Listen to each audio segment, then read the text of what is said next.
എല്ലാ കാലത്തും നമ്മൾക്ക് അത്രമേൽ പ്രിയപ്പെട്ടതും ഒരിക്കലും നഷ്ടപ്പെടാൻ ആഗ്രഹിക്കാത്തതുമായ ഒരു സുഹൃത്തെങ്കിലും ഉണ്ടാകും, ശരിയല്ലേ? അങ്ങനെ ജീവിതത്തിലെ പല ഘട്ടത്തിലും ഉറ്റ സുഹൃത്തെന്ന് കരുതിയ എത്ര പേരുണ്ട് ഇപ്പോഴും നിങ്ങളുടെ കൂടെ തന്നെ. ചിലരിപ്പോഴും മെസ്സേജ് അയക്കുന്നുണ്ടാവാം, ചിലപ്പോഴൊക്കെ സൗഹൃദം പുതുക്കുന്നുണ്ടാവാം. എന്നാൽ മെസ്സേജോ കോളോ കണ്ടുമുട്ടലുകളോ ഒന്നുമില്ലാത്ത ആ സുഹൃത്തുക്കളെക്കുറിച്ചാണ് എൻ്റെ ചോദ്യം. What about them? ഈ ചോദ്യം കേട്ടപ്പോൾ ആദ്യം മനസ്സിലോടി വന്ന ചിലരില്ലേ, അവരിപ്പോൾ എവിടെയാണ്, എന്താണ്? ഒരു കാലത്ത് സന്തോഷത്തിൻ്റെ പങ്കുവെറ്റിയവർ, സങ്കടത്തിൻ്റെ തോത് കുറച്ചവർ, ചോറ്റുപാത്രത്തിൽ കൈയിട്ട് വാരിയവർ, ഒരുമിച്ച് മഴ നനഞ്ഞവർ, തല്ലുകൂടിയവർ, അങ്ങനെ ഇത്ര പേരല്ലേ.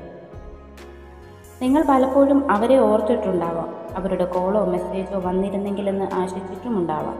അവർ നമ്മളെ മറന്നിരിക്കുമെന്നോ അവർക്ക് ജാടയാണെന്നോ കരുതിയിട്ടാവാം സൗഹൃദം പുതുക്കാൻ പലപ്പോഴും നമ്മൾ മടിച്ചത്.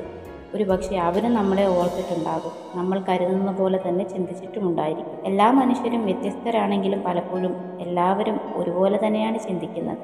അതുകൊണ്ട് തന്നെ നിങ്ങൾ അത്രയും മിസ് ചെയ്യുന്ന ആ സൗഹൃദത്തെ എന്തുകൊണ്ട് നിങ്ങൾക്ക് തിരികെ വിളിച്ചുകൂടാ? എന്നെ ഓർമ്മയുണ്ടോ എന്നൊരു ടെക്സ്റ്റ് നിങ്ങളുടെ പ്രിയപ്പെട്ടവർക്കൊന്ന് അയച്ചു നോക്കൂ. ചിലപ്പം അതൊരു വലിയ സന്തോഷത്തിൻ്റെ തുടക്കമാവാം. ഒരു മെസ്സേജോ ഒരു ഫോൺ കോളോ എന്നതിനപ്പുറം നമ്മൾക്ക് എന്താണ് നഷ്ടപ്പെടാനുള്ളത്?